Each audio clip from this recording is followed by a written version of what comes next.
Assalamualaikum warahmatullahi ta'ala wabarakatuh. Bismillahirrahmanirrahim. InsyaAllah kita mulakan majlis kita pada petang ni dengan umul kitab, dengan pahala Fatihah kita bacakan nanti kita hadiahkan kepada Rasulullah sallallahu alaihi wasallam, ahli keluarganya, sahabat-sahabatnya, tabi'in, tabi'in, ulama-ulama mutaqaddimin, mutaakhirin, ulama zaman. Seterusnya kita hadiahkan Al-Fatihah kepada pejuang-pejuang agama Allah Subhanahu wa taala, para syuhada, terutamanya sahabat-sahabat kita yang berada di Palestin, di Mesir, di Syria, di Yaman, Selatan Tai, di Rohingya, di Marawi, di Malaysia. Seterusnya kita hadiahkan Al-Fatihah kepada para salihin, wali-wali Allah, para muttaqin, para syakirin. Seterusnya kepada kedua ibu bapa kita, guru-guru kita, kaum keluarga kita, kaum muslimin dan muslimat. Al-Fatihah. A'udzu billahi minasyaitonir rajim. Bismillahirrahmanirrahim. Alhamdulillahi rabbil alamin. Arrahmanir rahim. Maliki yaumiddin. إياك نعبد وإياك نستعين اهدنا الصراط المستقيم صراط الذين أنعمت عليهم غير المغضوب عليهم ولا الضالين آمين. InsyaAllah untuk menambah baik lagi majlis kita pada petang ni, mari sama-sama kita berselawat ke atas Nabi sallallahu alaihi wasallam. Semoga dengan kita berselawat ke atas Nabi sallallahu alaihi wasallam, Allah SWT menambah lagi keberkatan, keredaan, rahmat, dan lebih-lebih lagi Allah SWT mengampuni segala dosa kita, dosa kecil, dosa besar, dosa sengaja, dosa tak sengaja, dosa yang nampak, seluruh dosa-dosa kita insya-Allah. Allahumma salli ala sayyidina Muhammadin an-nabiyil ummi wa ala alihi wa sahbihi wa barik wa sallim. Allahumma salli ala sayyidina Muhammadin an-nabiyil ummi wa ala alihi wa sahbihi wa barik wa sallim. اللهم صل على سيدنا محمد النبي الأمي وعلى آله وصحبه وبارك وسلم. اللهم صل على سيدنا محمد النبي الأمي وعلى آله وصحبه وبارك وسلم. اللهم صل على سيدنا محمد النبي الأمي وعلى آله وصحبه وبارك وسلم. اللهم صل على سيدنا محمد النبي الأمي وعلى آله وصحبه وبارك وسلم. اللهم صل على سيدنا محمد النبي الأمي وعلى آله وصحبه وبارك وسلم. اللهم صل على سيدنا محمد النبي الأمي وعلى آله وصحبه وبارك وسلم. اللهم صل على سيدنا محمد النبي الأمي وعلى آله وصحبه وبارك وسلم. اللهم صل على سيدنا محمد النبي الأمي وعلى آله وصحبه وبارك وسلم. بسم الله الرحمن الرحيم. الحمد لله رب العالمين. به نستعين على أمور الدنيا والدين، والصلاة والسلام على سيد المرسلين خاتم النبي محمد صلى الله عليه وآله وصحبه وسلم، وعلى آله وأصحابه وتابع التابع لهم بإحسان إلى يوم الدين. سبحانك لا علم لنا إلا ما علمتنا إنك أنت العليم الحكيم.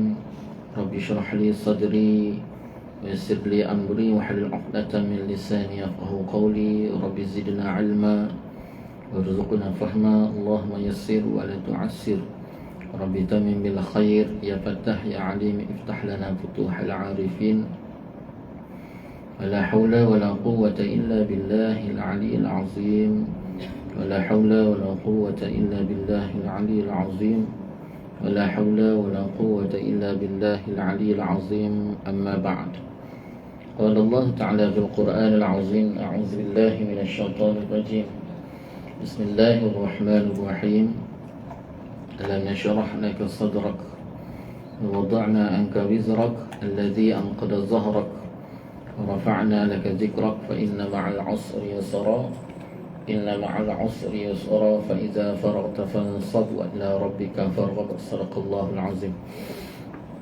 Alhamdulillah, pertama-tamanya marilah sama-sama kita merafakkan rasa syukur kita kehadrat Allah Subhanahu wa taala. Dengan keizinan Allah Subhanahu wa taala dapat sama-sama kita bertemu dan kita bersua lagi pada petang ini, dan sama-sama kita mengharapkan semoga keberadaan kita dalam majlis ilmu Allah Subhanahu wa taala ini Allah penuhkan dengan keberkatan, keredaan, rahmat, dan lebih-lebih lagi kita mengharapkan Allah Subhanahu wa taala mengampuni segala dosa kita insya-Allah.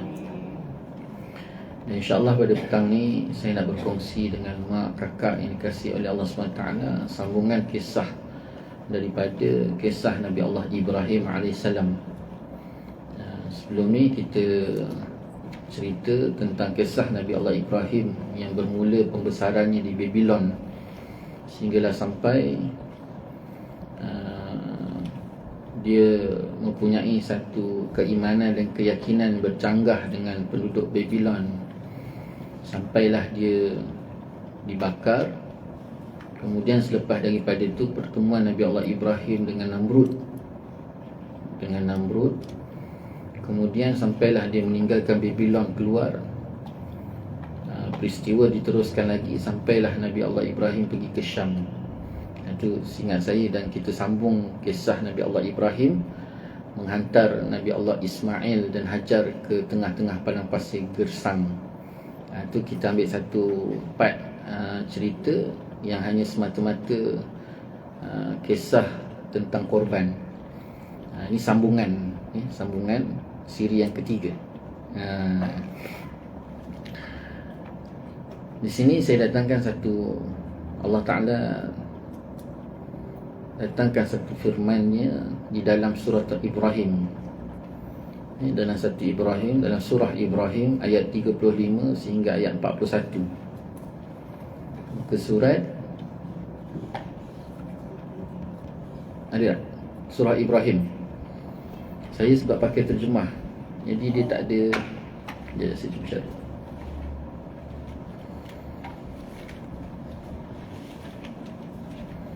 Surah Ibrahim ayat 35, muka surat 260.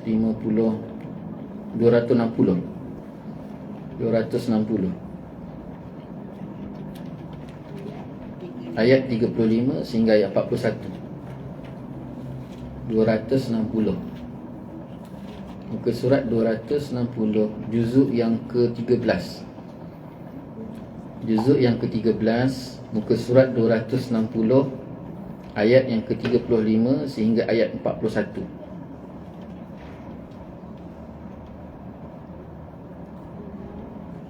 Sudah Qala Allah Ta'ala fil Quran al-Azim.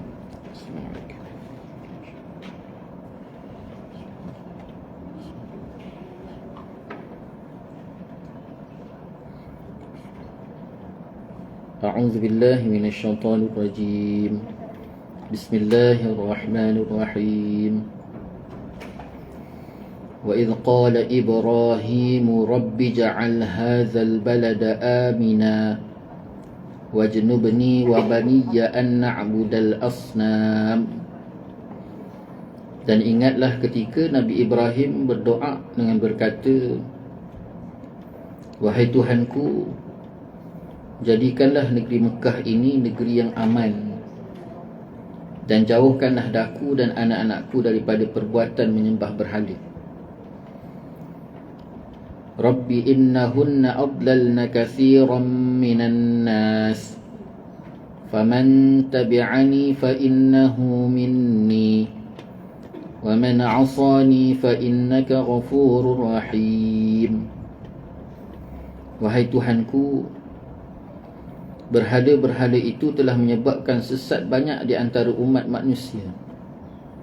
Oleh itu, sesiapa yang menurutku dalam Islam yang menjadikan peganganku, maka ia adalah daripada golonganku. Dan sesiapa yang menderhakai kepadaku dengan menyalahi agamaku, maka sesungguhnya Engkau Maha Pengampun lagi Maha Mengasihani. Rabbana inni askantu min dhurriyyati biwadin ghairi dhi zar'in 'inda baitikal muharram. Rabbana liyuqimus salata faj'al af'idatan minan nasi tahwi ilaihim warzuqhum minas samarati la'allahum yashkurun. Wahai Tuhan kami, sungguhnya aku telah menempatkan sebahagian daripada zuriat keturunanku di sebuah lembah, iaitu tanah suci Mekah, yang tidak ada tanaman padanya di sisi rumahmu yang diharamkan mencerobohinya. Wahai Tuhan kami, mereka ditempatkan di situ supaya mereka mendirikan sembahyang dan memakmurkannya dengan ibadah. Oleh itu, jadikanlah hati sebahagian daripada manusia tertarik gemar kepadanya, kepada mereka, supaya datang beramai-ramai ke situ, dan kurniakanlah rezeki kepada mereka dari berbagai jenis buah-buahan dan hasil tanaman. Semoga mereka bersyukur. Rabbana innaka ta'lamu ma nukhfi wa ma nu'lin wa ma yakhfa 'ala Allahi min syai'in fil ardi wa la fis sama'. Wahai Tuhan kami, sesungguhnya Engkau mengetahui akan apa yang kami sembunyikan dan apa yang kami zahirkan, dan tiada sesuatu pun di langit dan bumi yang tersembunyi kepada Allah. Alhamdulillahilladzi wahaba li 'alal kibari Ismail wa Ishaq. Inna rabbi lasami'ud du'a. Segala puji tertentu bagi Allah yang telah mengurniakan kepadaku semasa aku tua, iaitu Ismail dan Ishaq. Sesungguhnya Tuhanku Maha mendengar dan memperkenankan doa permohonan. Rabbi ja'alni muqimas salati wa min dhurriyyati Rabbana wa taqabbal du'a.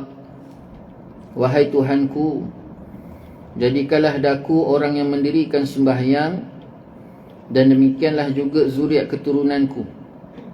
Wahai Tuhan kami, perkenankanlah doa permohonanku. Rabbana ghafir li wa liwalidayya wa lil mu'minina yawma yaqumul hisab. Wahai Tuhan kami, berilah ampun bagiku dan bagi kedua ibu bapaku, serta bagi orang-orang yang beriman pada masa berlakunya hitungan amal dan pembalasan. Sadaqallahul azim. Mak kakak yang dirahmati oleh Allah Subhanahu wa taala. Doa ni semua doa, bentuk doa. Doa daripada Nabi Allah Ibrahim AS kepada Allah Subhanahu wa taala ketika Nabi Allah Ibrahim berada di Mekah. Doa ni dibaca ketika selesai daripada pembinaan Kaabah. Baca oleh Nabi SAW. Dia minta pada Allah supaya Allah SWT jadikan anak keturunannya orang yang solat. Kenapa? Kerana waktu tu telah selesai daripada pembinaan Kaabah tadi, dan dia minta supaya jangan jadikan anak keturunannya di antara mereka yang menyembah berhala. Jangan. Kemudian dia minta pula supaya Allah berkati Mekah tadi, Kaabah tadi, sehingga menjadi tumpuan orang suka pergi tempat tu. Dia minta pada Allah. Ada tak kat sini orang yang dah pergi umrah, dia tak nak pergi umrah lagi? Tak ada. Mesti dah pergi, nak pergi, nak pergi, nak pergi, nak pergi, sampaikan tahap ditegur. Ulama tegur. Rasulullah pergi haji wida je, sekali je. Kita pergi pergi lagi. Sebab apa? Rindu. Rindu. Tapi tak tahulah kalau ada orang rindu shopping. Rindu. Itu sebenarnya rindukan Kaabah. Ini doa Nabi Allah Ibrahim AS. Lalu dia minta juga pada Allah SWT supaya berkati Mekah tadi. Kemudian datangkan tumbuh-tumbuhan dan juga buah-buahan. Kerana tempat tu gersang mak. Mekah dengan Madinah ni dia tak ada. Maka Mekah ni dia bukannya tempat ada tumbuh-tumbuhan, tak ada. Tanah gersang.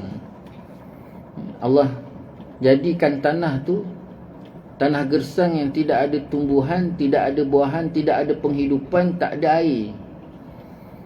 Tapi dengan izin Allah SWT, Allah datangkan air melalui Nabi Allah Ismail.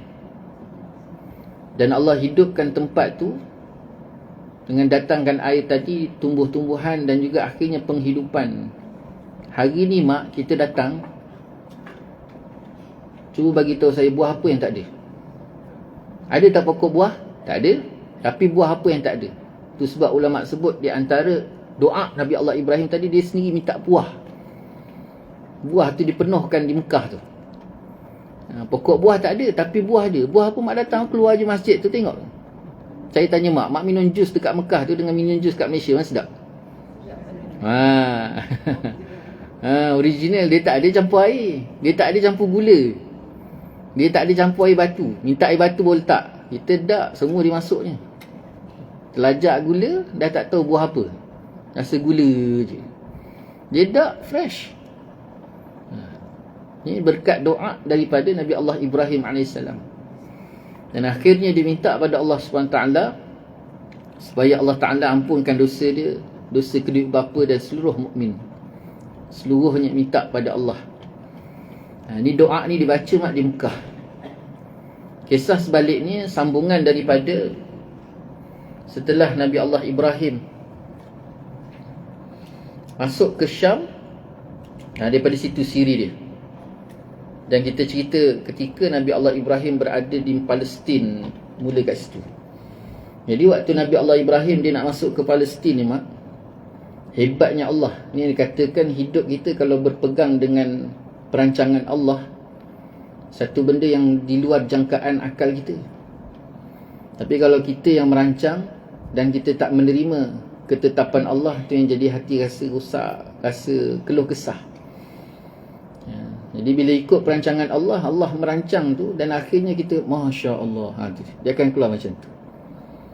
Jadi waktu Nabi Allah Ibrahim tadi mak, dia keluar meninggalkan Syam kan bertiga tu. Nabi Allah Ibrahim, yang kedua Sarah, dan yang ketiga Hajar. Bertiga tu dia keluar. Dan mereka menuju ke Palestin.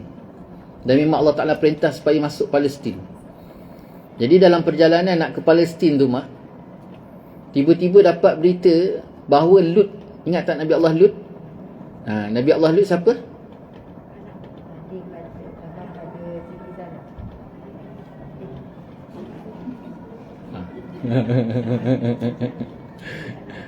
Buka balik. Ni semua talian hayat ni. Nabi Allah Lut, anak buah kepada Nabi Allah Ibrahim, adik kepada Sarah. Jadi waktu Nabi Allah Ibrahim dia nak masuk ke Syam, Nabi Allah Lut Allah perintah supaya pergi ke Sodom, ke bangsa Sodom. Dia keluar kedua. Dia Sodom, bangsa Sodom, untuk sampaikan Islam ke sana. Jadi Nabi Allah Ibrahim ni dia bagi bekalan. Ada unta, ada kuda, ada kambing, makanan, minuman, bekalan untuk adik ipar dia tadi. Anak buah merangkak adik ipar. Jadi waktu Nabi Allah Ibrahim keluar daripada Syam tu nak pergi ke tu, tiba-tiba berita sampai bagi tahu adik dia tadi Nabi Allah Lut tu belum sampai ke Sodom dirompak. Dia dirompak. Dan perompak ni bukan rompak-rompak biasa. Kalau dulu padang pasir dipanggil perompak. Kalau bahasa kita panggil perompak. Kalau bahasa Arab ataupun dalam bahasa fiqh dipanggil tatak tarik. Tatak tarik ni potong jalan. Orang duduk tengah jalan, dia pergi halang, lepas tu dia rompak barang-barang orang tu. Dipanggil tatak tarik. Tatak tarik ni dalam hukum Islam bunuh. Tatak tarik ni kalau dapat tangkap dia bunuh. Hukum bunuh atas dia. panggil qata' tarik mak. Penyamun, perompak. Jadi ni yang berlaku kepada Nabi Allah Lut. Itu saya kata perancangan Allah. Bila berita tadi sampai, Nabi Allah Ibrahim terus pergi ke tempat Nabi Allah Lut. Dan keadaan Nabi Allah Lut ni ditangkap, kemudian hartanya dirampas. Bila dengar saja tadi, ada dua riwayat. Ada yang kata, satu riwayat kata Nabi Allah Ibrahim tu pergi dengan sendiri dia. Sedangkan perompak tu bukan seorang mak, berpuluh-puluh. Kemungkinan 40 orang perompak tu. 40 orang penyamun 40 orang penyamun. Sebab dia takkan sikit, dia mesti ramai. Tapi perompak ataupun penyamun padang pasir ni. Ada satu riwayat kata Nabi Allah Ibrahim tadi pergi sendiri. Ada satu riwayat kata Nabi Allah Ibrahim pergi dengan membawa bala tentera. Tapi riwayat yang besar kata Nabi Allah Ibrahim pergi sendiri. Allah nak nunjukkan kekuatan diri dia tadi tu. Jadi lawan mak. Tu kelebihan Nabi Allah Ibrahim. Dia besar, gagah. Dan situ sebenarnya Allah Ta'ala nak gambar juga Nabi Allah Ibrahim ni orang yang hebat daripada segi peperangan. Sebab dia tak pernah lagi digambarkan bagaimana dia berhadapan dengan orang. Tak pernah lagi sirah menggambarkan dia pukul orang ke apa.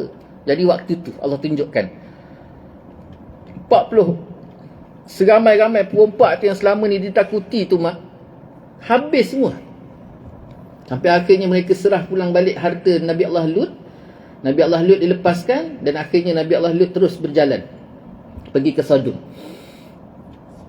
Jadi ketika tu mak, berita Nabi Allah Ibrahim AS ni melumpuhkan perompak tadi tu sampai ke Palestin. Ini perancangan Allah. Nabi Lut kena tangkap, kena rompak. Sebenarnya perancangannya adalah berita tu dilumpuhkan tu nak sampai ke Palestin, supaya bila Nabi Allah Ibrahim masuk ke Palestin dalam keadaan seluruh penduduk Palestin itu menyambut Nabi Allah Ibrahim. Tu Allah Ta'ala nak sebenarnya. Bukan hanya penduduk Palestin, bahkan sampaikan tahap pembesar-pembesar Palestin pun dengar cerita tu Nabi Allah masuk dalam keadaan diraikan sangat-sangat kerakyatan dan sangat-sangat dihormati Nabi Allah Ibrahim ni. Ini perancangan Allah. Jadi akhirnya bila Nabi Allah Ibrahim masuk ke Palestin, diraikan, dihormati, disegani. Dan kemudian terus bila dia duduk saja di Palestin tu mak, dipendekkan cerita, terus Nabi Sarah dia minta supaya Nabi Allah Ibrahim tadi berkahwin dengan Hajar. Bila kahwin dengan Hajar dengan izin Allah SWT, tak lama kemudian Hajar mengandung. Kemudian tak lama selepas tu Hajar bersalin. Bila Hajar bersalin saja, tu cerita kan. Lepas tu Nabi Allah Ibrahim dapati bahawa sulbi Ismail tadi tu ada cahaya Nur Muhammad. Bahawa Nabi akhir zaman tadi itu yang sampaikan berganda-ganda rasa sayang dia kepada Nabi Allah Ismail AS. Sehingga kan kasih sayang dia tak dapat nak dibendung lagi mak. Timbul pula rasa cemburu Sarah. Yang Sarah kata, tolong keluarkan Hajar, aku tak nak tengok muka Hajar lagi. Jadi ditekan. Akhirnya Allah SWT sendiri yang mensyariatkan kepada Nabi Allah Ibrahim AS supaya bawa Hajar ke satu tempat. Di mana Nabi Allah Ibrahim sendiri pun tak tahu. Dia yang dia siapkan bekalan apa semua, dia naik atas unta tadi mak. Bekalan dia letak atas unta, dah siap bekalan makanan, minuman apa semua sekali. Hajar pun naik. Hajar tanya nak ke mana? Naik. Tanya nak ke mana bang? Naik je. Naik. Dah naik. Hajar dengan Ismail tadi, Nabi Allah Ibrahim pun naik. Unta pun berjalan. Jalan ke mana mak? Berjalan ke satu tempat yang tidak diketahui. Allah SWT kata unta tu berhenti, baru turun. Cuba bayangkan mak, ini bukan pergi Kuala Lumpur, pergi Coket kan? Ini bukan padang pasir gersang saja mak. Cuba bayangkan daripada Palestin kita nak pergi ke Mekah tu. Kalau dulu zaman Rasulullah saja perjalanan tu 2 bulan pergi, 2 bulan balik. Kan naik bas ekspres, naik unta tengah panas. Jadi duduk atas tu jalan. Isteri dia tanya bila lapar makan. Tapi nak gambarkan isteri tu isteri solehah. Dia tak ada bising-bising kan. Tak berhenti R&R nak merepek-repek, tak ada. Duduk dia mata tu makan. Satu. Riwayat sebut satu. Tapi unta dulu besar mak. Dan ada atas tu ada macam-macam lah unta kan. Jadi sampailah satu tempat, dah berbulan-bulan berjalan dengan izin Allah SWT, sampailah ke Mekah tadi, kepada satu tempat tempat lembah gersang, yang tidak ada tanaman, tidak ada air, tidak ada tumbuhan, tidak ada apa-apa, dan manusia tak nak lalu kat situ, mak. Manusia, tak ada seorang manusia pun, dan di situ tak ada laluan. Memang tak dijadikan laluan untuk orang tak nak lalu. Dia kan tanah ni, dia ada laluan. Padang pasir ada laluan, lautan ada laluan dia sendiri. Tapi Mekah tu pada awalnya dulu memang tempat gersang yang orang tak nak lalu, sebab situ tak ada apa-apa sumber. Benda yang paling penting satu ketika dulu, mak, setiap perjalanan laluan tadi mesti ada air, itu syarat dia. Jadi lembah tu tak ada air. Jadi di situlah diturunkan Nabi Allah Ismail tadi. Unta tadi berhenti, turun Nabi Allah Ibrahim, turunkan Hajar, turunkan Ismail, bekalan-bekalan diturunkan, kemudian dia naik semula. Nabi Allah Ibrahim turun naik unta, tak ada nak buat kemah ke apa, tak ada. Turunkan bekalan, turun naik atas unta, mak. Hajar tanya, wahai suamiku, nak ke mana? Dia kata, kenapa tinggalkan aku? Diam aja terus, tak cakap apa-apa pun. Sampai ditanya untuk kali kedua, wahai suamiku, kenapa kau tinggalkan aku kat sini? Kau nak ke mana? Dua. Ketiga, mak, wahai suamiku, ini adalah adakah perintah Allah? Baru Nabi Allah Ibrahim berhenti kaunter dia paling. Itu pun paling je, mak. Dia paling ke belakang, ya benar, ini perintah Allah. Apa kata Hajar? Hajar kata, kalau ini perintah Allah, maka pasti ada satu perancangan besar daripada Allah. Cerita tadi habis kat situ, pak. Nabi Allah Ibrahim turun balik ke Palestin. Balik ke Palestin, mak. Sampai di Palestin, tak lama kemudian rumah Nabi Allah Ibrahim didatangi oleh 3 orang lelaki. Kepetuk pintu. Datang 3 orang lelaki. Nabi Allah Ibrahim tengok segak, pakaiannya kemas. Jadi kerana meraihkan tetamu hebat ni, nampak hebat, tapi tak tahu siapa. Nabi Allah Ibrahim tak tahu siapa. Sampaikan Nabi Allah Ibrahim dia masak, mak.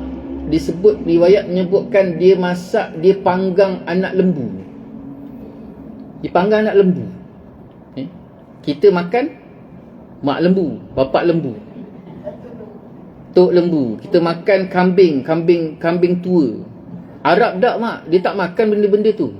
Dia memang makan anak lembu, dia makan anak kambing. Itu sebabnya dia orang tak ada kolesterol, tak ada isu kolesterol. Kita kolesterol banyak sebab makan kambing tua, makan lembu tua. Lain kali jangan beli lagi, beli yang muda-muda je. Apa, mak?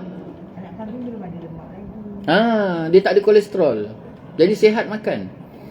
Jadi kerana terujanya Nabi Allah Ibrahim tadi, dia panggang anak lembu tu, mak. Lalu dihidangkan. Bila dihidangkan tadi, dia suruh makan. Suruh makan. Jadi 3 orang tadi tu dia tak makan, dia tolak. Tak apalah, dia kata. Wallahualam. Sebab ni bukan korban, mak. Dia bukan kira korban. Kalau korban memanglah kena cukup umur. Tak korban tak perlu. Makan. Jadi bila disuruh makan, Nabi Allah Ibrahim tu, dia, kalau bahasa kita tu, dia tengah galak tengok tetamu jauh kan, tak nak makan. Ada riwayat kata makan, tapi riwayat yang kuat mengatakan dia tak makan. Kenapa dia tak makan, mak? Akhirnya barulah Nabi Allah Ibrahim tanya, kau siapa? Datang daripada mana? Cuba bayangkan anak lembu bila dah dipanggang tak nak makan, mak. Oi, silap lah kan. Pelik. Cuba bayangkan mak hidang kambing, tiba-tiba dia tak nak makan. Mak jemput saya pergi rumah, buat kambing panggang, tiba-tiba saya tak makan. Mak mesti pandang atas bawah. Ni orang ke malaikat? Orang ke malaikat? Pelik kan? Jadi Nabi Allah Ibrahim tanya, siapa kamu sebenarnya, datang daripada mana? Rupanya barulah diperkenalkan, mak. Aku ni, dia kata, aku ni Jibril, dan ini Mikail, dan ini Israfil. 3 orang malaikat rupanya datang, padahal ditolak. Dia mana makan? Letak apa pun dia tak makan. Memang dia bukan makan. Malaikat tak makan, mak. Jadi Nabi Allah Ibrahim tanya, apa tujuan kamu datang? Akhirnya Jibril bagi tahu, kami datang ni sebenar Allah perintahkan kepada kami supaya datang menemui kamu dulu, ada 2 perkara bagi tahu. Jadi waktu dia tengah menyembang-nyembang tadi tu, mak, Sarah duduk dekat belakang pintu. Yang duduk kat ruang tamu kan ada pintu. Dia kata dekat belakang tabir. Riwayatnya sebut belakang tabir. Dia pasang telinga. Jadi pasang telinga apalah, sebab orang pelik. Jadi akhirnya Jibril kata, aku datang ni yang pertama Allah perintahkan kepadaku supaya bagi tahu kamu, sebenarnya kami ni dalam perjalanan nak ke Sodom. Kami dalam perjalanan nak ke Sodom untuk hancurkan kaum Sodom. Jadi Allah minta pada aku supaya maklumkan kepada kamu tentang adik ipar kamu.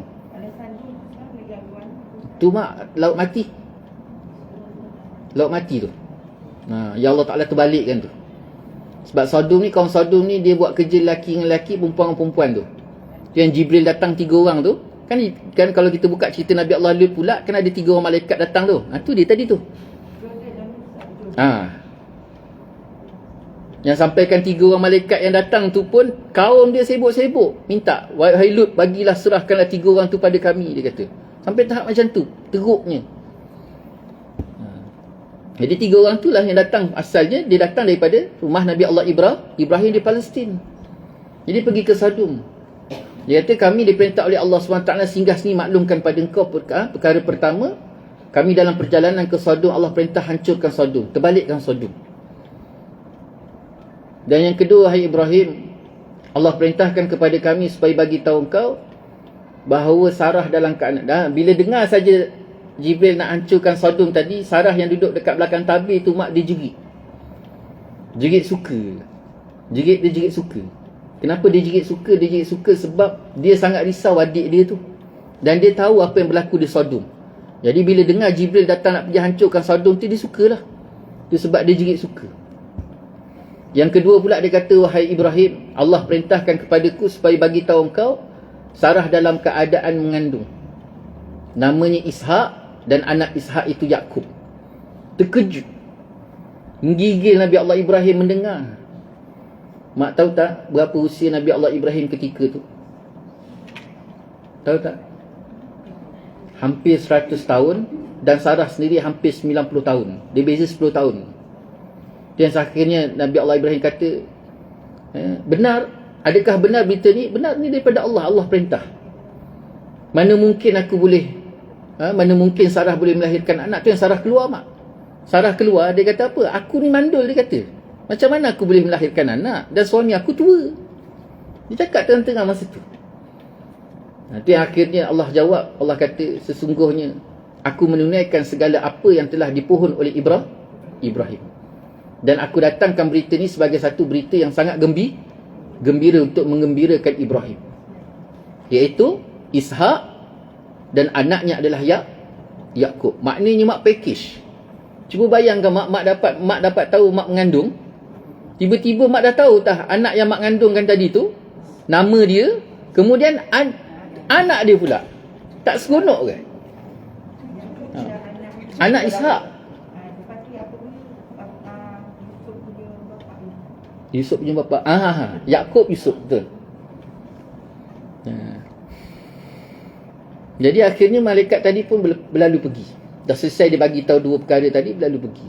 Tak lama kemudian mak memang Nabi Sarah mengandung, kemudian lahirlah Ishak tadi. Dalam ketika itu usia Nabi Allah Ibrahim 100 tahun, hampir 100 tahun. Dalam riwayat sebut hampir 100 tahun, dan usia Sarah ketika itu hampir 90 tahun. Jadi tak mustahil lah mak dengan kakak. Dia ada lagi baby. Gerau-gerau. Allah nak bagi. Itu sedap. Jaga baby. Sebelum ni kata tak datang kelas sebab jaga cucu Yang ni datang kelas jaga baby. Mak? Tu memang patut. Kalau mak tak nak kena marah, pergi hospital swasta, mak. Di hospital swasta dia tak kena marah sebab kita bayar dia. Di hospital kerajaan memanglah 2-3 je dia dah bising dah. Kemudian selepas daripada tu, mak, lahir Yakub. Bila lahir saja Yakub, ketika tu Allah ceritakan tentang kelebihan-kelebihan yang Allah Ta'ala bagi melalui daripada daripada Ishak. Lahir Ishak. Jadi anak Ishak tu Yakub, dan Allah janji daripada keturunan Yakub tu akan lahirlah para nabi. Dan daripada keturunan Ismail dan Ishak itu jugalah akan turunnya kitab-kitab. Itu sebab kitab tak pernah turun sebelum daripada tu. Yang turun sebelum tu dipanggil suhuf, cerayan-cerayan, helaian-helaian. Tetapi selepas daripada Nabi Allah Ibrahim tu, Allah Ta'ala janji kepada Nabi Allah Ibrahim bahawa daripada keturunannya akan lahirnya para Nabi. Itu yang dipanggil Nabi Allah Ibrahim itu sebagai bapa kepada Nabi, para Nabi. Dan lahir kitab daripada anak cucu dia tadi. Itu kelebihan Allah Ta'ala bagi. Dalam masa yang sama, Nabi Allah Ibrahim sendiri bertanya kepada Allah SWT, wahai Allah, dia kata, wahai Allah, kenapa kau berikan nikmat dan keberkatan, kebaikan kepada Yaqub, kepada Ishak, tidak kau berikan kepada Ismail? Kau berikan kebahagiaan kepada Ishak, kenapa kau tak berikan kebahagiaan yang sama kepada Ismail? Dia tanya. Kenapa, Mak? Sebab Nabi Allah Ismail, kenapa Nabi Allah Ibrahim tanya macam tu? Dia sedih kerana nasib Ismail tu terpaksa sampai ditinggalkan di tengah padang pasir. Tak boleh duduk dengan dia, tak membesar dengan dia. Jadi akhirnya Allah Ta'ala kata apa? Aku telah merangka ataupun merancang satu perkara yang jauh lebih besar kepada Ismail. Itu akhirnya bila dengar jawapan Allah SWT tadi, Nabi Allah Ibrahim pun terus senyap. Bila senyap saja, selesai daripada tu peristiwa lahirnya Nabi Allah Ishak tadi, maka ketika tu Allah perintahkan pula kepada Nabi Allah Ibrahim supaya pergi ziarah Nabi Allah Ismail. Itu yang Nabi SAW sendiri menceritakan bahawa Nabi Allah Ibrahim ni dia pergi ziarah Nabi Allah Ismail ni 3 kali. 3 kali. Daripada Palestin ke Mekah. 3 kali. Kali pertama lepas dia tinggalkan tu saja, tinggalkan Nabi Allah Ismail dan Hajar tadi, kemudian dia balik ke Palestin. Kemudian Allah perintahkan pergi kali pertama. Kali pertama tu untuk apa? Pensyariatan menyembelih Nabi Allah Ismail. Yang kita sembang tadi. Di kali pertama. Lepas habis selesai isu pensyariatan sembelih tadi dah diganti dengan kibash, maka Nabi Allah Ibrahim pun balik semula ke Palestin. Bila lepas balik Palestin, kemudian sampailah masa Siti Hajar dia ketika tadi usia dia 13 tahun. Nabi Allah Ismail 13 tahun. Kemudian sampai usia dia 17 tahun pula, Hajar meninggal. Dan waktu tu selepas Hajar meninggal, Nabi Allah Ismail kahwin. Bila dia kahwin saja, dia dah duduk hidup berkeluarga tadi, Allah perintahkan kali kedua. Kali kedua dia datang lagi, datang ziarah Nabi Allah Ismail dalam keadaan Nabi Allah Ismail ketika tu tak ada kat rumah. Dia ketuk pintu, tak ada kat rumah. Yang buka isteri dia. Isteri dia kan daripada bangsa Jurhum tu, bangsa Arab lama yang duduk sama kat situ. Nabi Allah Ibrahim pun tanya, wahai, boleh aku jumpa Ismail? Ismail tak ada. Siapa engkau? Aku isteri Ismail. Macam mana kehidupan kau? Hidup aku sangat susah, dia kata. Hidup aku sangat susah. Kais pagi, makan pagi. Kais petang, makan petang. Susah sangat, dia kata. Dia mengeluh. Jadi akhirnya Nabi Allah Ibrahim pun tinggalkan pesan, boleh tak sampaikan pesan aku kepada Ismail? Apa pesan ni pakcik? Lalu Nabi Allah Ibrahim kata, tolong sampaikan pesan aku pada Ismail, minta ganti tiang seri ni. Dia tunjuk tiang seri rumah tu, tiang seri ni minta tolong ganti. Lalu Nabi Allah Ibrahim pun berlalu pergi. Tak lama kemudian Nabi Allah Ismail balik. Nabi Allah Ismail ni dia kelebihan Allah bagi pada anak yang soleh. Dia bau bapak dia tu kuat. Jadi waktu dia balik rumah tu, dia bau Nabi Allah Ibrahim tu bau badan bapak dia. Jadi bila dia bau, dia tanya, wahai isteriku, dia kata, ada tak orang datang tadi? Ya, ada. Dia datang, dia buat apa? Dia tanya kau, aku kata kau pergi cari nafkah. Dia tanya kehidupan kita, aku bagi tahu kita susah. Lepas tu dia ada pesan apa-apa? Dia ada pesan, dia suruh ganti tiang seri ni. Lalu Nabi Allah Ismail tadi kata, wahai isteriku, dia kata, yang datang tu adalah bapa aku. Dan kau tahu sebab apa dia kata suruh gantikan tiang seri? Lalu si kata, tak tahu.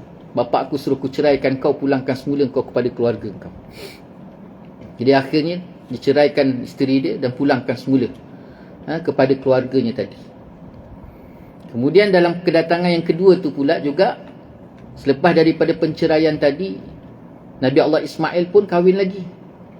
Bila kahwin lagi, bapak dia datang lagi. Bila ayah dia datang lagi, dia ketuk pintu, Nabi Allah Ismail masih lagi tak ada, pergi keluar mencari nafkah. Keluar wanita isteri yang kedua tadi, perkahwinan yang kedua. Bila ditanya, siapa engkau? Aku isteri Ismail. Ismail ke mana? Ismail keluar cari nafkah. Bagaimana kehidupan kau? Kehidupan saya baik. Kehidupan saya baik, alhamdulillah. Kau makan apa? Aku makan daging. Kau minum apa? Kau minum air. Dan akhirnya Nabi Allah Ibrahim doakan supaya barakahnya daging dan air yang dimakan oleh Ismail dan keluarga dia. Ini dia, mak. Akhirnya boleh sampaikan pesan aku kepada Ismail, boleh. Apa pesan dia? Tolong jaga baik-baik, pelihara baik-baik bingkai pintu rumah ni. Bingkai pintu, dia guna istilah bingkai pintu. Jadi akhirnya terus ayah dia tadi berlalu pergi. Nabi Allah Ismail balik, dia bawa lagi ayah dia. Dia tanya, ada orang datang kat isteri dia? Ya, ada orang datang. Seorang pakcik, dia kata. Dia tanya apa? Dia tanya kau, wahai Ismail, dan dia tanya kau buat apa? Aku kata nak cari nafkah. Kemudian dia tanya, bagaimana kehidupan kamu? Aku cakap syukur, alhamdulillah, baik. Dia tanya makan apa? Aku cakap makan daging. Minum apa? Minum air. Lalu dia doakan barakah, dan aku bersyukur pada Allah. Ada apa-apa dia pesan? Ada. Dia suruh, engkau wahai Ismail pelihara bingkai pintu ni baik-baik. Lalu akhirnya Nabi Allah Ismail tadi bagi tahu pada isteri dia, wahai isteriku, kau tahu tak siapa lelaki tadi? Siapa? Lelaki itu adalah ayahku Nabi Allah Ibrahim. Dan kau tahu tak maksud daripada bingkai pintu-pintu? Maka ketika itu Nabi Allah Ismail kata, sesungguhnya ayahku memerintahkan supaya aku jaga engkau elok-elok, pelihara engkau elok-elok, kerana engkau isteri yang baik. Itu yang kedua, mak. Kemudian kali ketiga Nabi Allah Ibrahim datang lagi. Ketika itu dia menemui Nabi Allah Ismail. Atas urusan apa, mak? Atas urusan pensyariatan membina Kaabah. Itu datang kali ketiga, Nabi kata. Bila dia datang saja, Nabi Allah Ibrahim datang ketika itu menemui Nabi Allah Ismail AS. Bila jumpa Nabi Allah Ismail, wahai Ismail, Allah perintah datangku menemui engkau, wahai Ismail. Atas urusan apa, ayah? Atas urusan untuk membina Kaabah, Baitullah. Jadi kau setuju tak untuk bersama dengan aku? Ya, aku setuju. Dan akhirnya dia berdua tu terus berjalan. Nabi Allah Ibrahim berdoa pada Allah, wahai Allah, doakan, wahai Allah, tunjukkan kepada kami di mana tempat untuk kami bina Baitullah, rumah kau, wahai Allah. Baitullah ni, mak, adalah rumah yang pertama. Rumah yang pertama dibina oleh rumah ataupun masjid yang pertama dibina oleh Nabi Allah Ibrahim. Sebelum tu tak ada lagi. Sebelum tu tak ada lagi masjid ke musalla ke apa, tak ada. Yang ada yang pertama rumah Allah itu Baitullah ataupun dipanggil Kaabah. Jadi bila dia minta saja Allah Ta'ala tunjukkan tempat, Allah datangkan angin. Datangkan angin, dalam tafsir menyebutkan angin tersebut bersayap. Bersayap kanan dan bersayap kiri, berkepala-kepalakan ular. Dan dialah berjalan sampailah ke satu tapak yang diingini oleh Allah SWT, dan dengan sayapnya itulah dia kibas tanah tadi. Sehinggakan tanah sekeliling Kaabah tadi habis semua bersih. Dan di situlah tapak Nabi Allah Ibrahim mula buat lubang untuk tanam. Panggil apa? Bundamin tu bahasa Indonesia, bahasa kita teras. Panggil apa, mak? Bim. Tanam bim. Tapak dia tu ditanam dengan 5 buah batu daripada 5 gunung yang dimuliakan oleh Allah Subhanahu Wa Taala. 5 buah batu besar yang dijadikan bim tadi daripada 5 gunung yang dimuliakan Allah. Pecah tanah. Bukan pecah tanah je, mak, dia tanam lagi sekali dengan batu-batu tu. Hujan berkat. Jadi tapak tu, mak, diceritakan sendiri oleh Sayyidina Ali radhiyallahu an. Sayyidina Ali kata tapak tu memang bertepatan terus naik ke Baitul Ma'mur. Baitul Ma'mur tu apa, mak? Kaabah yang berada pada tingkat 7. Tingkat 7 pula. Langit yang ke-7. Langit yang ke-7. Sampaikan Sayyidina Ali kata, kalau katalah Kaabah yang berada di Baitul Ma'mur tu jatuh, maka dia akan jatuh bertepatan dengan Kaabah yang berada di bumi. Sampai tahap macam tu memang Allah Ta'ala ukur betul-betul. Cuma Baitul Ma'mur duduk di atas sana dijadikan sebagai tempat beribadah bagi para penghidupan yang berada di langit. Dan mereka di langit tu mak hanya datang sekali sahaja dalam seumur hidup untuk tawaf di Baitul Ma'mur. Sekali saja. Dan setiap hari Allah benarkan 70,000 malaikat sahaja yang duduk pergi tawaf kat sana. Jadi Nabi Allah Ibrahim pun mulalah bina Kaabah tadi. Dibina mak dengan ambil batu setiap 5 bukit tadi, 5 gunung tadi, 5 gunung batu tadi diambil, diletak, kemudian disusun. Susun. Tengah-tengah dia susun tadi mak, dalam kitab tafsir sendiri cerita bahawa lalulah ketika itu Raja Zulkarnain. Raja Zulkarnain. Bila lalu saja Raja Zulkarnain ketika itu dia belum Islam. Dia belum agama Hanif, belum lagi Islam. Kan Raja Zulkarnain ni kan di antara 4 yang disebut oleh Nabi SAW. Dalam dunia ni ada 4 orang raja yang menguasai dunia. Dan 2 Islam, 2 lagi kafir. 2 Islam iaitu yang pertamanya Raja Zulkarnain di zaman Nabi Allah Ibrahim AS, dan yang keduanya Raja Sulaiman. 2 kafir iaitu yang pertama Namrud dan yang kedua Bartun Nusa. Bartun Nusa ni ingat tak? Siapa dia mak? Raja di zaman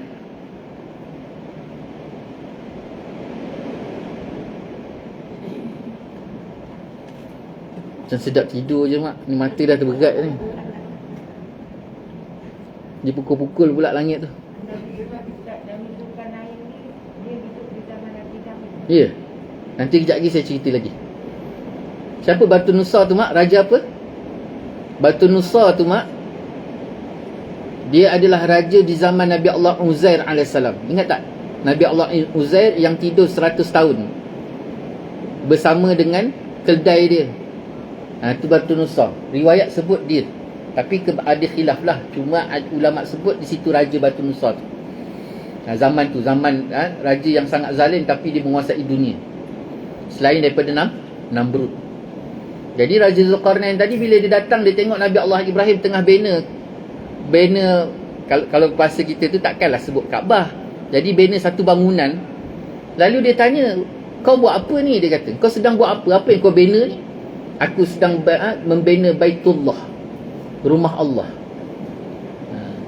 Lalu Raja Zulkarnain kata, atas tujuan apa? Untuk penyatuan solat umat manusia.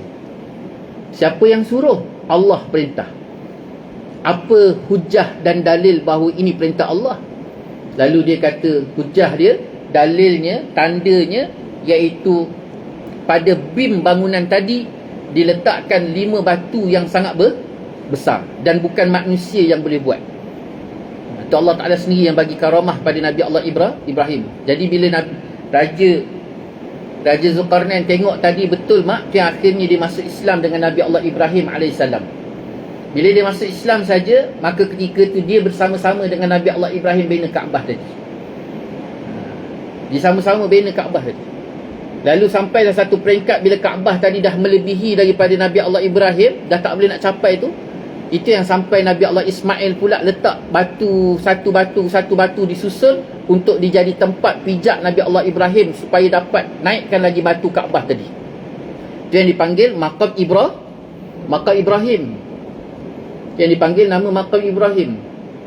Hebat tak hebat Maqam Ibrahim ni mak? Padahal kalau kita fikir logik akal, hanya sekadar, kalau bahasa kita tu tangga, kerana nak letak batu ke atas.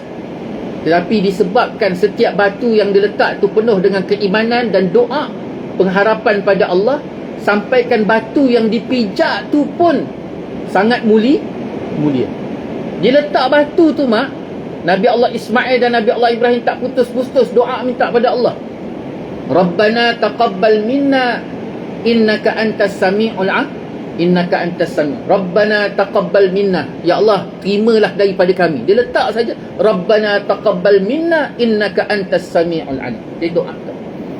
Dia sampaikan tahap batu yang menampung Nabi Allah Ibrahim tu pun Allah sendiri melakarkan keistimewaan dia. Allah Ta'ala sebut wa idh yarfa'u Ibrahim qawa'ina bidal bait wa Ismail.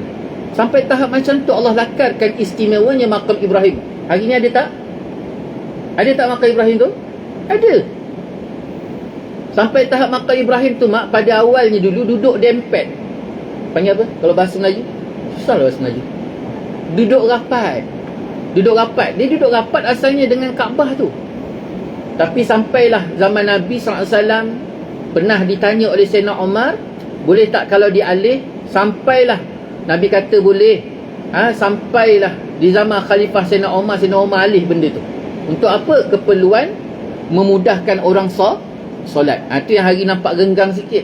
Kalau tidak dulu dia dempet rapat. Kerana tempat naik Nabi Allah Ibrahim sehingga sampai batu tu ada tapak kaki Nabi Allah Ibrahim. Itu dia panggil makam. Makam ni tempat berdiri. Jadi sampailah selesai mak. Dia letak susun batu tadi, sampailah selesai. Bila selesai saja, ketika tu Allah SWT perintahkan kepada Nabi Allah Ibrahim supaya tawaf. Itu yang waktu dia tawaf tadi, Nabi Allah Ibrahim diikuti dengan Nabi Allah Ismail dan bersama-sama Raja Zulkarnain tawaf tadi mak. Mereka tiga tawaf. Dia tawaf. Ini gambarkan sebenarnya dalam cerita tu secara jelas nampak bahawa Raja Zulkarnain ni hidup zaman Nabi Allah Nabi Allah Ibrahim. Mak tahu kenapa saya highlightkan nama Raja Zulkarnain ni?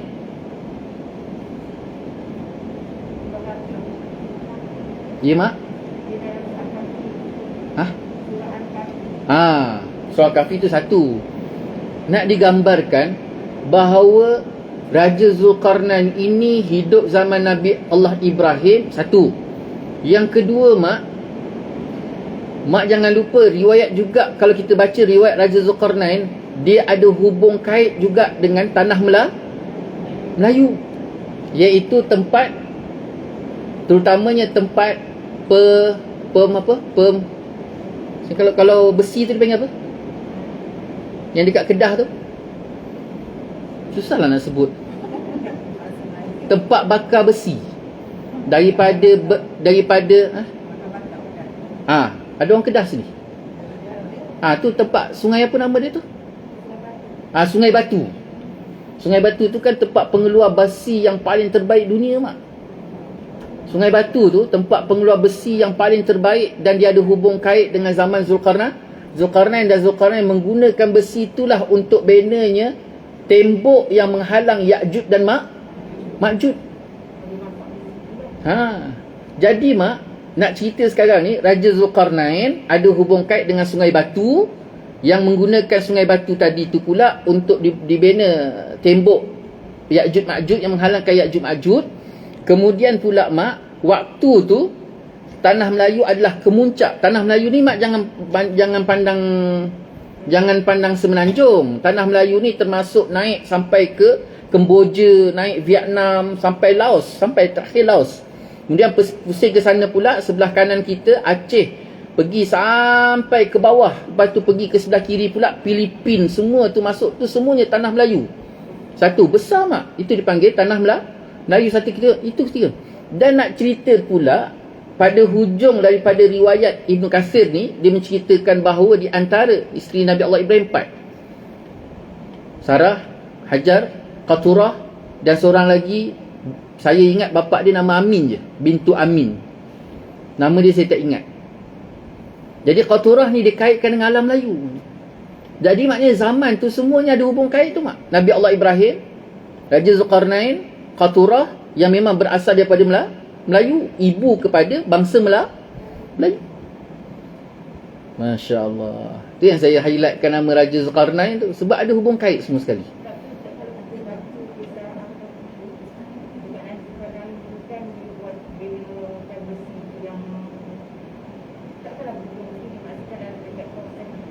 Tak.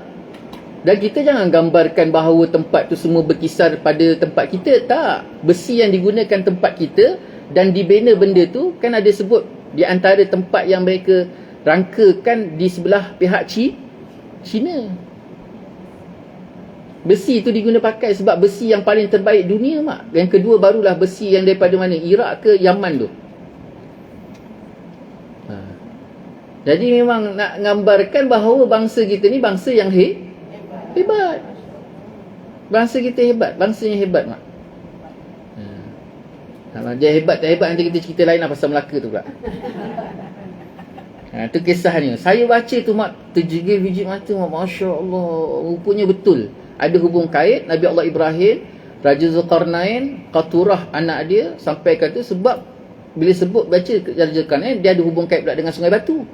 Kerana dibina tembok tu dengan gunakan besi Sungai Batu. Masya Allah, maknanya memang Nabi Allah Ibrahim tu pernah datang ke tanah Qaturah tu. Masya Allah, mak. Tu dia cerita dia. Balik baca, mak. Balik kita cari. Jadi akhirnya, ya, mak. Tak. Wallahu alam, Parsi ke apa. Sebab masa tu tidak ada lagi Arab. Kan Nabi Allah Ibrahim mana ada Arab, mak. Yang ada bangsa ketika tu masih lagi keturunan yang masih terlalu hampir dengan Nabi Allah Nuh, yang datang daripada Sam ke apa tu. Jadi waktu tu sebab 80 orang yang lahir daripada kapal Nabi Allah Nuh tu, 3 orang anak lelaki dia, dan yang manusia yang lahir selepas daripada 80 orang tadi bukan datang daripada 80 orang, betul-betul 3 orang tu saja yang lahirkan manusia. Bukan 80 orang tu, tak. 80 orang tu habis macam tu je. 3 orang anak Nabi Allah tu. Sebab memang Allah akan putuskan manusia ataupun bangkitkan manusia tu tetap datang daripada unsur ataupun daripada kenabian. Gitu juga kita. Jadi semuanya, ya, mak. Saya ada terbaca satu dia kata apa dia pernah memimpi Nabi Raja Zulkarnain ini memimpi Nabi minta tolong selamatkan jasad. Nabi pernah Raja Zulkarnain pernah bermimpi Raja minta selamatkan jasad. Dia nak mimpi Nabi Muhammad minta tolong selamatkan jasad di dalam kubur. Oh, dia bukan hidup zaman tu, mak. Raja Zulkarnain dia bukan hidup zaman Rasulullah. Dia itu memang confirm sebab saya tak pernah dengar lagi dia hidup. Dia bukan umat Nabi. Dia bukan umat Rasulullah. Dia memang satu zaman awal di antara Zulkarnain awal. Sehingga ada pandangan yang mengatakan dia Nabi.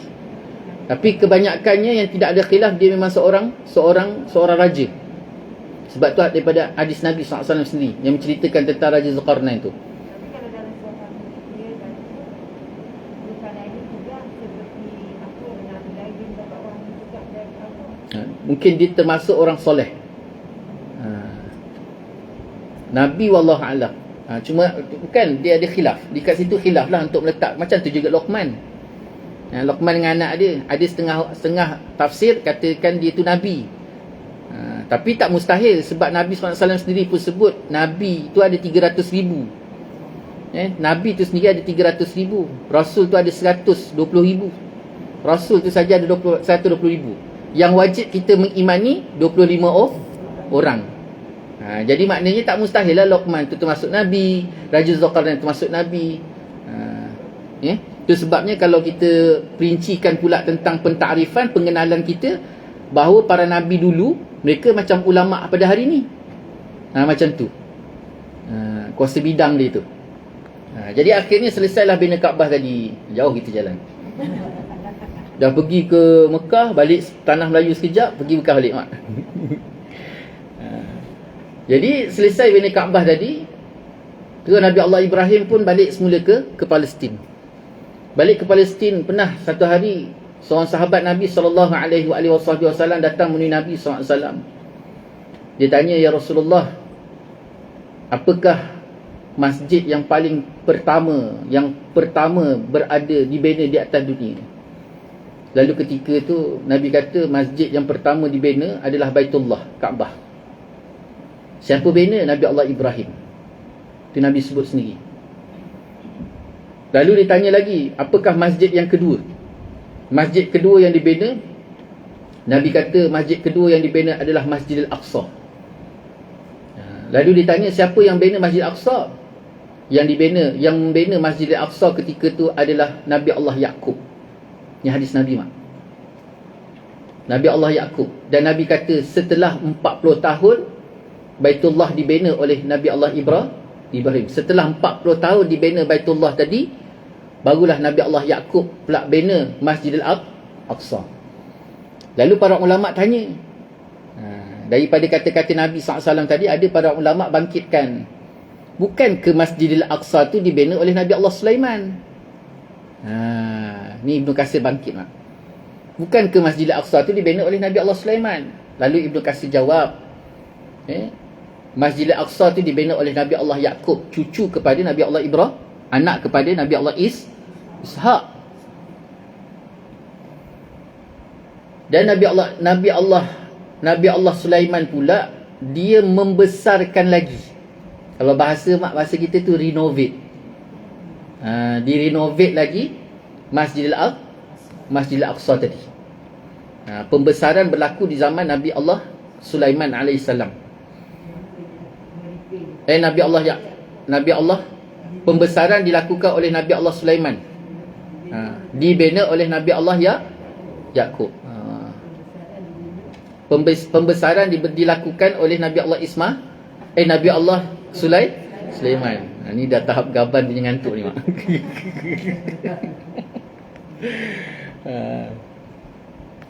Kemudian di antara pensyariatan yang berlaku di zaman Nabi Allah Ibrahim ni mak, ada 7 ke 10 yang saya ingat. Pertama sekali, Nabi Allah Ismail Allah syariatkan supaya potong misai. Itu berlaku Nabi Allah Ibrahim. Potong misai, trim janggut, itu berlaku dalam zaman Nabi Allah Ibrahim. Dan Allah perintah pada Nabi Allah Ibrahim supaya cabut bulu ketiak, dinipiskan bulu ari-ari. Itu zaman Nabi Allah Ibrahim berlaku. Dan pertama sekali pensyariatan sunat berlaku pada zaman Nabi Allah Ibrahim. Dan orang yang pertama sunat atas muka bumi ni mah adalah Nabi Allah Ibrahim, ketika usia dia 80 tahun, menggunakan kapak.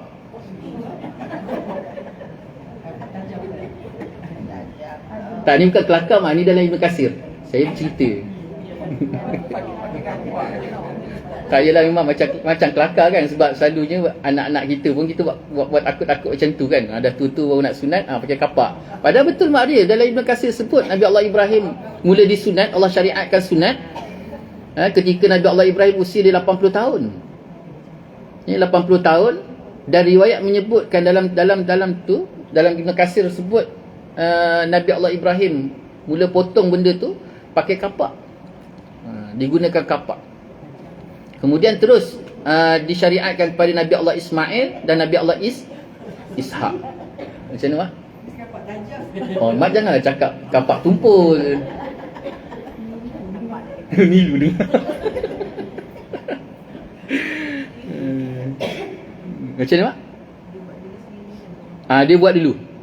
Dia sendiri buat. Tak ada. Dia sendiri. Lagi lilu. Jangan bayang dosa. Tapi macam mana kita ni mak, minta orang cakap lah, kita ni satu benda yang ni secara overall satu perkara yang kita ni kadang-kadang kita bayangkan orang dulu-dulu macam benda tu tak moden. Kita bayang bila sebut je cerita kisah Nabi dulu, kita bayangkan satu benda yang macam mana dulu macam mana, dia punya rambut dia macam mana, baju dia macam mana. Sebab kita disajikan dengan konon-konon kita ni daripada normat, daripada kaum bangsa normat yang duduk zaman batu, baju compang-camping apa semua. Tak mak, Allah hancurkan Nuh tu, Allah hancurkan kaum Nabi Allah Nuh tu mak, dalam keadaan Nabi Allah Nuh tu dia dah pakai handphone, telefon anak dia mak. Tu bahasa yang mudah faham lah. Cuba bayangkan sebesar-besar bahtera tu, macam mana dia berbicara dengan anak dia berada dekat atas bukit tu. Sehingga kan dalam tafsir ni ulama gambarkan zaman Nabi Allah. Tak salah. 3 minit. Okey, kita turun sekejap lagi mak. Kapal terbang turun. Jauh lebih canggih mak. Akhirnya mereka kufur pada Allah SWT atas kecanggihan, dan kecanggihan mereka itu jauh lebih canggih daripada kita hari ni. Jauh lebih canggih. Jadi terpaksa tu sebabnya kalau kita lihat dalam apa ni, akhirnya saya kata dalam piramid mereka dapat masuk. Piramid siapa buat, mak? Bukan Firaun yang Nabi Allah Musa. Piramid yang mula membuat bina piramid canggih tu, mak, adalah seorang Firaun. Dia Firaun juga, tapi Firaun atas nama raja. Raja tu raja adil. Dia sendiri menggambarkan bila kita hari ni masuk dalam piramid, apa yang kita jumpa? Gambar kapal terbang, gambar dalam piramid tu ada lakaran gambaran-gambaran yang mereka dah guna dah, apa panggil, kita kebal, kapal terbang, kereta terbang, semua dah ada, mak. Sedangkan piramid tu jauh lebih lama daripada Firaun. Nah, okey pun tutup. Akhirnya Nabi Allah Ibrahim pun meninggal seusia, riwayat sebut 175, ada riwayat kata 200. Dia meninggal dunia, mak. Ada riwayat kata 80 tahun, tapi riwayat yang paling banyak ialah hampir 200 tahun. Dan dikafankan dan disemayangkan oleh Nabi Allah Ishak dan Nabi Allah Ismail, ditanamkan di Palestin, di sebelah daripada makam isteri dia, iaitu Sarah. Itu dia. Jadi, mak, pengajaran dia seminit je, 2 minit. Ya. Pengajaran dia, mak, satu saja. Pengajaran paling besar, Allah lakarkan kisah Nabi Allah Ibrahim sehinggakan masuk Nabi Allah Ibrahim di antara Nabi Ulul Azmi. Satu. Yang kedua, tidak ada para Nabi yang sangat diperincikan kisahnya kecuali Nabi Allah Ibrahim. Sangat-sangat perinci oleh Allah SWT dalam Quran. Kerana Allah nak gambarkan kepada kita, mak, bahawa Nabi Allah Ibrahim ni satu contoh yang sangat besar ialah sabar dalam melaksanakan ketaatan pada Allah. Baca kisah Nabi Allah Ibrahim, satu demi satu episod gambarkan kesusahan, kepayahan, dan semuanya dilalui dengan sabar sehinggakan sampai tahap, mak, tidak ada Nabi yang dipuji sehebat Nabi Allah Ibrahim. Wallahu ta'ala alam. Kita tangguh mati dengan tasbih kafaran. Subhanallah bihamdika asyhadu an la ilaha illa anta astaghfiruka wa atubu ilaik. Bismillahirrahmanirrahim. Wal 'asri innal ladzina amanu wa 'amilus solihati wa tawassaw bil haqqi wa tawassaw bis sabr. Rabbana atina fid dunya hasanah wa fil akhirati hasanah wa qina azabannar. Wabillahi taufiq wal hidayah. Wassalamu alaikum warahmatullahi taala wabarakatuh.